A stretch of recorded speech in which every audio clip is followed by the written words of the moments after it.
जहाँ ईद की नमाज पढ़ी जाए वहाँ और कोई नमाज पढ़ना मकरू है। যেখানে ঈদের নামাজ পড়া হয় সেখানে অন্য কোনো নামাজ পড়া ঈদের দিনে মকরু। নামাজ से पहले भी और पिछले भी, নামাজের আগে এবং নামাজের পরে যে জায়গায় ঈদের নামাজ পড়া হবে ঈদের দিন, সেই জায়গায় ঈদের নামাজের আগে বা ঈদের নামাজের পরে কিছু না কোনো নামাজ পড়া মকরু। हाँ, बाद नमाज के घर में आकर নামাজ পড়না মকরু নেই। যদি বা ঈদের নামাজ যেখানে পড়া হয়েছে নামাজ পড়ার পরে যদি ঘরে ফিরে এসে যদি ঘরে কোনো নফল নামাজ পড়ে তাহলে এটা মকরু হবে না, নামাজের পরে তবে ঈদের নামাজ। আর কবল নামাজ কে এ ভি মকরু হয়, ঈদের নামাজের আগে যদি কেউ ঘরে পড়ে যায় এটাও কি হবে, মকরু হবে। ঈদের নামাজের আগে কোনো নামাজ পড়া যাবে না, চাই ঘরে হোক বা ঈদগাহে হোক। ঈদের নামাজের পরে হলে তাহলে ঘরে এসে যদি নফল নামাজ পড়তে পারে পড়বে, ঈদের জায়গায় পড়লে মকরু হবে।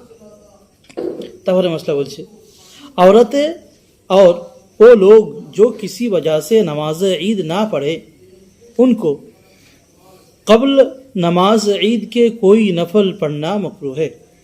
যেমন মেয়ে ছেলে এবং যে কোনো লোক যদি কোনো কারণে নামাজ ঈদের নামাজ পড়েনি, তো ওই লোকেদের ঈদের নামাজের আগেও বা ঈদের নামাজের পরে কোনো নামাজ পড়া যাবে না। ঈদের নামাজ না হওয়া পর্যন্ত কোনো নামাজ পড়তে পারবে না। ঈদ না পড়ে উনকো কবলে নামাজ ঈদ কে কোই নফল পড়না মকরু হয়, ঈদের নামাজের আগে কোনো নফল পড়া চলবে না, মকরু হবে। তারপরে মশলা বলছে তকবীরে তশরিক यानी हर फर्ज आइन नमाज के बाद एक मरतबा। তকবীরে তশরিক যেটা আমরা জানি এটা হচ্ছে প্রত্যেক ফরজ নামাজের পরে এটা পড়তে হয়।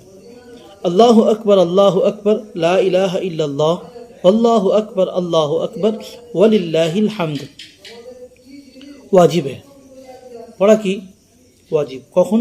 তারপরে বলছে বশর্তে কে ও ফরজ জামাত সে পড় রাহা হো, এই শর্তের সঙ্গে যখন সে ফরজ নামাজ জামাতের সঙ্গে পড়বে তার জন্য কি হবে, এই তকবীর পড়া ওয়াজিব হবে।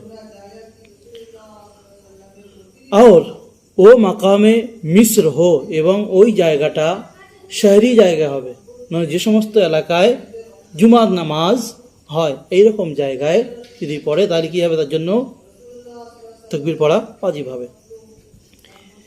ये तरकीब औरत और मुसाफिर पर वाजिब नहीं है, এই তকবীরটা মেয়েদের উপরে এবং মুসাফিরের উপরে ওয়াজিব নেই কিছু ইমামের नज़दीक। তারপর কি বলছে দেখো, अगर ये लोग किसी ऐसे शख्स के मुक्तदी हो जिन पर तकबीर वाजिब है तो उन पर भी तकबीर वाजिब हो जाएगी। যদি বা এই সমস্ত লোকেরা ওই সমস্ত লোকেদের সঙ্গে শরিক হয়ে যায় যে সমস্ত লোকেদের উপরে তকবীর পড়া ওয়াজিব, তাদের সঙ্গে যদি নামাজ পড়ে তাহলে এদের উপরে তকবীর কি হয়ে যাবে, ওয়াজিব হয়ে যাবে। যেমন সেই মুসাফিরের বয়ানে যেমন ছিল সেম ওই রকম। लेकिन अगर मुनफरिद और औरत और मुसाफिर भी कह ले तो बेहतर है, কিন্তু যদি বা কেউ আলাদা নামাজ পড়ে বা মেয়েরা বা কেউ যদি সফর অবস্থায় যদি বা তকবীর পড়ে তো খুব ভালো জিনিস, পড়তে পড়া কি ভালো জিনিস। के साहिबाइन के नज़दीक उन सब पर वाजिब है, এর উপরে সাহিবাইন বলছে যে আলাদা পড়ুক, সফর করুক, মেয়ে হোক ছেলে হোক, জলে পড়ুক জঙ্গলে পড়ুক, তকবীর দেওয়া কি ওয়াজিব। কখন দেওয়া ওয়াজিব এর পরের মশলায় বলছে দেখো, ये तकबीर अरफा यानी 9 तारीख की फजर से 13वीं तारीख की असर तक कहना चाहिए। আরাফার দিন মানে বকরা ঈদের আগের দিন, বকরা ঈদের যেটাকে বলে কুরবানির ঈদ, যেটা বলি ঈদুল আজহার আগের দিন 9 তারিখ থেকে 9 তারিখের আসর থেকে এই 9 তারিখের ফজর থেকে এবং 13 তারিখের আসর পর্যন্ত सब सिर्फ 23 नमाजें हुए जिनके बाद तकबीर वाजिब है। 23 ওয়াক্ত নামাজ এর পরে তকবীর দেওয়া ওয়াজিব। এই 23 ওয়াক্ত ছাড়া বাকি সময় তুমি চাইলে পড়তে পারো, না চাইলে না না পড়তে পারো, ওয়াজিব নয়। কিন্তু এই 23 ওয়াক্ত নামাজের পরে 23 ওয়াক্ত তাকবীর পরে পড়া নামাজ আসবে। ওয়াজিব। তাই তো? হ্যাঁ, 23 ওয়াক্ত নামাজ হবে। হ্যাঁ। মানে 9 তারিখে 5 ওয়াক্ত, 10 তারিখে 5 ওয়াক্ত, কত হলো? 10 হলো। 11 তারিখে 5 ওয়াক্ত, 15। 15 আর 12 তারিখে 5 ওয়াক্ত, 20। আর 13 তারিখে 3 ওয়াক্ত, ফজর, জোহর এবং আসরের শেষ। মোট 23 ওয়াক্ত নামাজে এই তকবীর পড়তে হবে। তারপরে মাসলা বলছে, इस तकबीर का बुलंद आवाज से कहना वाजिब है। এই তকবীরকে জোরে आवाज़े पढ़ा वाजिब। हाँ, औरतें आहिस्ता आहिस्ता आवाज़ से कहे, नमाज के बाद फौरन तकबीर कहना चाहिए। मेरा আস্তে আস্তে বলবে, কিন্তু নামাজ পড়ার শেষে সঙ্গে সঙ্গে তকবীরটা পড়া শুরু করবে। अगर ইমাম তকবীর कहना ভুল যায়, যদি বা ইমাম সাহেব तकबीर सलाम फिरानोर परे तकबीर बोलते यदि बा भूले जाए, तो मुक्तदियों को चाहिए कि फौरन तकबीर कहे। मुक्तदीদের दरकार পিছনে সঙ্গে সঙ্গে কি করবে? तकबीर पढ़ा शुरू कर देवे। ये इंतजार ना करे कि जब इमाम कहे तब कहेंगे। ये অপেক্ষা মুক্তাদি যেন না করে যে ইমাম সাহেব পড়লে তবেই আমরা পড়বো। ইমাম সাহেব অপেক্ষা করবে না। ইমাম সালাম পড়ে হয়তো বেখেয়াল হয়ে গেছে, ভুলেই গেছে, পিছন থেকে কি করবে? মুক্তাদি কি করবে? আল্লাহ আকবার শুরু করে দেবে। তখন ইমাম সাহেব শুনে তাদের সঙ্গে শুরু করে দেবে। আর ইমাম যদি আগে বাড়ে তো অসুবিধা নেই।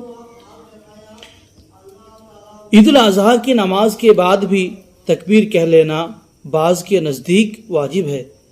ঈদ উল আজহার পরে মানে ঈদের নামাজের পরে বেশ কিছু এরা বলছে যে এর পরেও তকবীর বলে নেওয়া দরকার, বলে নেওয়া দরকার। কেউ কেউ বলছে যে এটা বলে নেওয়া ওয়াজিব। তারপর বলছে ईद की नमाज बिल इत्तेफाक मुतअद्दद मसाजिद में जायज़ है। ঈদের নামাজ আলাদা আলাদা মসজিদে পড়া জায়েজ। আলাদা আলাদা মসজিদে ঈদের নামাজ পড়তে পারে, অসুবিধা নেই। अगर किसी को ईद की नमाज ना मिले हो और सब लोग पढ़ चुके हो तो वो शख्स तनहा ईद की नमाज नहीं पढ़ सकता।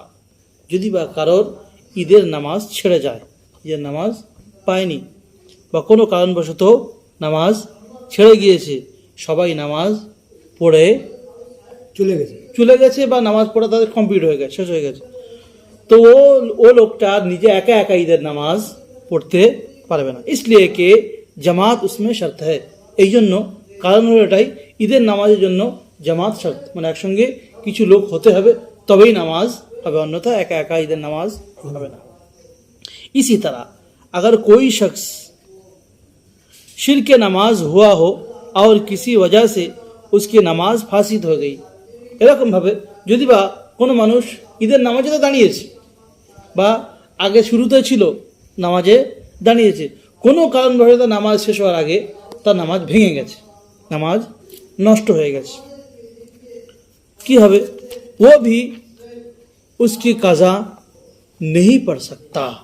ও কাজা পড়তে পারবে। যে আমি নামাজ শুরু করেছিলাম, ইমাম সাহেবের সঙ্গে আরম্ভ করেছি, কোনো কারণবশত নামাজটা নষ্ট হয়ে গেছে, আর একা একা পড়তে পারবে না। না उस पर उसकी কাজা वाजिब है, ওর উপরে কাজা পড়া वाजिबও হবে না।